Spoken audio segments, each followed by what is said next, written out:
আল্লাহ বলে তোর দেহের মধ্যে 9টা ছিদ্র দিয়েছি, ওই 9টা ছিদ্রের যে কোনো একটা ছিদ্র দিয়ে তোর আত্মা বের করে নি। আশ্চর্য! 9টা ছিদ্র কি কি একবার শুনে নিন। 2 চোখ, 2 নাক, 2 কান, 1টা গাল, 7টা সামনে পেছনে, এই 9টা ছিদ্র রয়েছে মানব দেহের মধ্যে। 9টা ছিদ্রের যে কোনো একটা ছিদ্র দিয়ে আত্মা বের হয়ে যায়। বাড়িতে গিয়ে দেখবেন কত মানুষ মারা গেছে, মারা যাবার পরে দেখবেন মৃত্যুর সময় পেশাব ফিরে ফেলেছে, ঠিক না বেঠিক? কত মানুষ মারা যায় দেখবেন মরণের সময় পায়খানা ফিরে ফেলেছে। কত মানুষ মরে গেছে দেখবেন চোখটা চেয়ে আছে। কত মানুষ মারা গেছে দেখবেন গালটা হাঁ করে আছে। কত মানুষ মরে গেছে দেখবেন হাতটা খিঁচে দাঁতটা বেঁকে রয়েছে।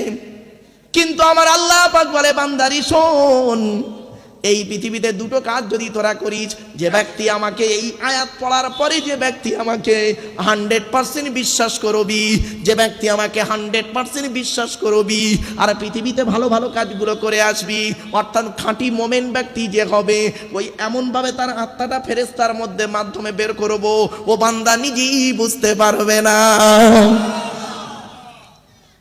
বাড়ি থেকে ভাববেন, উযকুরু নি'মাতাল্লাহ, আল্লাহর নিয়ামতকে তোমরা কি করো? স্মরণ করো। আরেকটা বলি, আল্লাহ বলে, বান্দা শোন, ছোট্ট একটা উদাহরণ দিচ্ছি। আচ্ছা বাবা, আমি একজন পুরুষ, তো বলুন না, আপনারাও সব পুরুষ, এই যারা স্টেজে বসে আছে সব পুরুষ, তাহলে এই ব্যক্তির দেহের মধ্যে যা যা আছে আমার মধ্যে তাই তাই আছে, ঠিক না বেটি? কিন্তু আল্লাহ বলে 3টে জিনিস আলাদা। 3টে জিনিস আলাদা। 1 নাম্বার হলো কি? Blood group.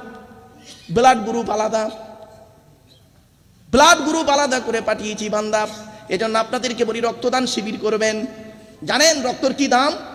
আমার মাকে নিয়ে 45 দিন পড়েছিলাম চিত্তরঞ্জন হসপিটালে। বাবরে, 1 বোতল রক্তের জন্য কি কষ্ট আমি বুঝতে পেরেছি। অনুরোধ করে বলে যাচ্ছি, 1 নাম্বার ব্লাড গ্রুপ আলাদা। ব্লাডের 4টে গ্রুপ, এ বি, এবি আর ও, প্রত্যেকটার মাইনাস+।